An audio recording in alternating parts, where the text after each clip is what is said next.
Life was a scream in 2012 for the Brits in America as they broke records, decibels and hearts. If you were British, a boy and in a band, you could do no wrong. X Factor creation One Direction released 2 #1 albums, while The Wanted went to #1 on the Billboard singles charts. For us, and in England in general, like the US is like the hardest place in the world to break musically, to be doing as well as we're doing. To be given the opportunities, like Tom said, it's an honour. So hopefully we're just going to take the opportunity with open arms and do it rather well. This was who was big the last time the Union Jack was embraced so thoroughly by the Stars and Stripes. It was the MTV era of Dire Straits' Brothers in Arms and Phil Collins' No Jacket Required, albums which all went to #1 in the US.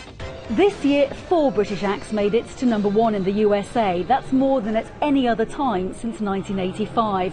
One Direction sold 500,000 copies of their second album, Take Me Home, within a week of release, while Mumford & Sons did even better, selling 600,000.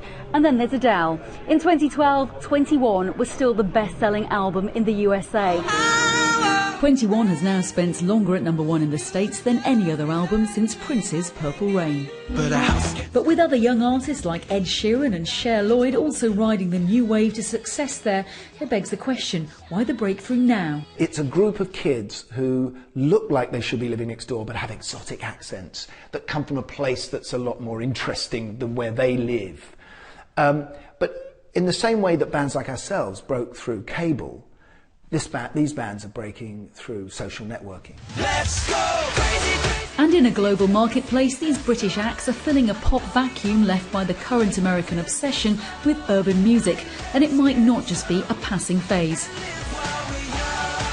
It's very formatted in America, meaning that if something is an R&B record, it has to be just on R&B radio, and if something's a rock record, it can only be on rock radio, whereas on Radio 1 you have a lovely mix of genres, and this is very unusual and very precious. With Brit bands expected to dominate both the Grammys and US Popular Music Awards in 2013, no one's usurping their crown yet.